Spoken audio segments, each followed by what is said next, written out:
आपल्याला कोणी काही करू शकत नाही।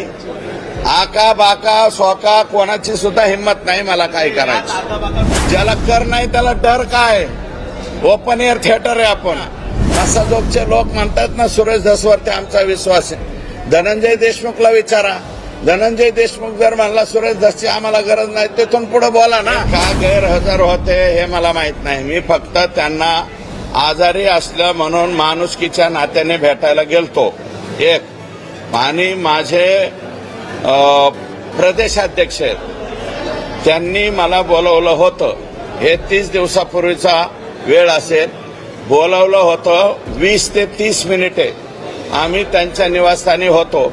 आणि तुम्ही मंत्रालयातले सगळे राज्याचे पत्रकार आहात। मला असं वाटतं संध्याकाळी 9:30 वाजता म्हणजे गुप्त भेट होऊ शकत नाही। रात्रीच्या 1:30 वाजेपर्यंत मंत्र्याच्या चेंबरला लोक असतात।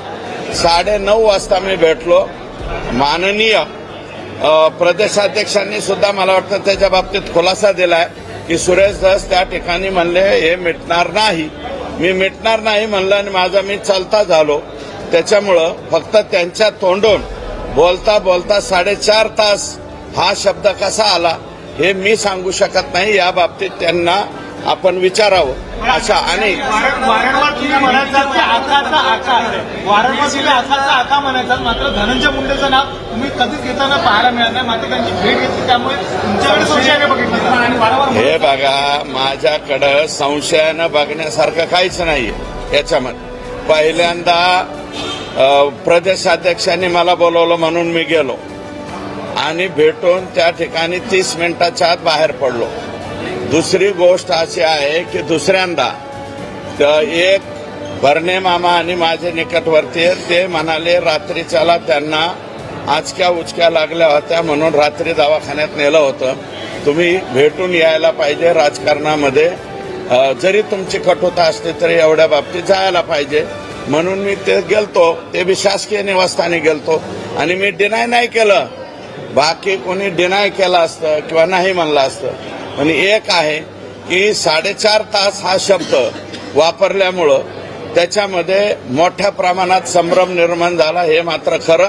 तर 4.5 तास का म्हणले ते माझे वरिष्ठ आहेत, तुम्ही हे बावनकुळे साहेबांनाच विचारा अशी माझी विनंती। तुम्ही त्यांना म्हणालात का तुमच्या या 4.5 तासात मला बदनाम करतो यामुळे आणि मुख्यमंत्र्यांकडे आपण त्या बीडच्या नेत्याची तक्रार करतो। बीडच्या एका मोठ्या नेत्याचं आणि कोणाकोणाचं षडयंत्र आहे हे याचं टायमिंग जुळून आणणं। कारण बावनकुळे साहेबांच्याकडे आमची बैठक झाल्याला 30 दिवस होऊन गेले ना। आणि हे काल परवा दवाखान्यासाठी भेटलो हे दिवस कोणता आत्ताच आहे। दोन्हीची सांगड घालणं बरोबर मला कळतं, तुम्हाला पण कळतं कोणता मीडियाचा हे जे आहे विचारणारा काय म्हणतात ते अँकर, एकच अँकर त्यांच्याकडे जातो, तोच अँकर माझ्याकडे येतो का? कोणते अँकर लगेच परळीला आणि मस्साजोगला पाठवलं जातात? एवढं न कळण्या इतके एवढे दूधखोळे आम्ही नाही। परंतु त्या बीड जिल्ह्यातल्या मोठ्या नेत्याची तक्रार ही 100% मी मुख्यमंत्र्यांकडे करणार। तर या संदर्भात तुम्ही वारंवार बोलला म्हणजे षडयंत्राच्या बाबतीत जे षडयंत्र रचलं गेलं, जे गेले 4-5 दिवस झालं बदनामी करण्याचं नाटक चाललेलं आहे, त्याच्यामध्ये ठराविक काही मंडळी आहेत, ती मंडळी मला ओळखू आलेली आहे आणि लवकरात लवकर मी म्हणलेलं आहे त्यांचा मी पर्दाफाश करणार। आपण अजित पवारांना अजून एक पत्र लिहिली आहे, एकंदर पालकमंत्रीपदाच्या काळातल्या खर्चाबद्दल अजून एक 2 पत्र लिहिली आहेत। पत्र काय तर अजित पवारांनी काय नेमकं सांगितलं? मी 73 कोटी रुपये डीपीसीचे जे बोगस उचलले गेलेले आहेत, ज्याचं कामच केलं नाही, फक्त प्रशासकीय मान्यता। आणि त्यातले काही काम असे की शर्मा नावाचे तत्कालीन कलेक्टर होते, त्यांनी 14 कोटीच्या प्रमाच म्हणजे रद्द केलत्या। रद्द केलेल्या प्रमाचे सुद्धा पैसे उचलले गेलेले। आणि आणखी एक आहे की मी परळी नगरपालिकेच्या नगर परिषदेचं ऑडिट लावण्याचा त्या ठिकाणी ऑर्डर मला वाटतं माननीय एकनाथ शिंदे यांची ऑर्डर झालेली आहे आणि परळी नगरपालिकेचं ऑडिट व्हावं अशा प्रकारची मागणी केली। आका बाका सोका कोणाची सुद्धा हिम्मत नाही मला काय करायचं। अरे बाबा कोणी नाही करत, 4-2% लोक बर का, जे लोक कायमस्वरूपी आमचे विरोधक आहेत तेवढेच लोक आमच्यावरती संशय व्यक्त करतात, बाकीचा संशय व्यक्त करणार नाही. हे मस्साजोगचं प्रकरण अ पासून झेड पर्यंत लढण्याची माझी स्वतःची जबाबदारी आहे. आणि माझं मत असं आहे की मस्साजोगच्या लोकांचं काय मत आहे हे तर तुम्ही घ्या ना. मस्साजोगचे लोक म्हणतात ना सुरेश धसवरती आमचा विश्वास आहे. धनंजय देशमुखला विचारा. धनंजय देशमुख जर म्हणला सुरेश धसची आम्हाला गरज नाही, तिथून पुढे बोला ना. ओके, 100% जाणीवपूर्वक आहे. आणि मी म्हणलंय ना याचा पर्दाफाश मी करील. आणि परवासाठी वाट पहा अशी माझी विनंती. परवा आष्टीत बोलेल, आष्टी किंवा भाजप आमदार सुरेश धस यांनी आज महाराष्ट्राच्या पोलीस महासंचालक रश्मी शुक्ला यांची भेट घेतली. या भेटीनंतर त्यांनी माध्यमांना प्रतिक्रिया दिली. यावेळी सुरेश धस यांना पुन्हा मंत्री धनंजय मुंडे यांच्या भेटीबाबत प्रश्न विचारण्यात आला.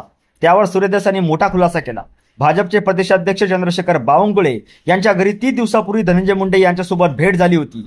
ही भेट केवळ 20 मिनिटाची होती. मी लगेच तिथून निघालो होतो, पण बावनकुळे यांनी 4 तास बैठक झाल्याची चुकीची माहिती दिली. ते तसं का बोलले याबाबत तुम्ही त्यांनाच विचारा, असं सुरेश धस यांनी स्पष्ट सांगितलं. यामुळे बावनकुळे यांनी खोटी माहिती दिली का असा प्रश्न आता उपस्थित होतोय. धनंजय मुंडे मंत्रिमंडळ बैठकीत का गैरहजर होते ते मला माहित नाही, पण मी फक्त त्यांना आजारी असल्याने माणुसकीच्या नात्याने भेटायला गेलो होतो. माझे प्रदेशाध्यक्ष चंद्रशेखर बावनकुळे यांनी मला भेटायला बोलवलं होतं. ही 30 दिवसापूर्वीची घटना आहे.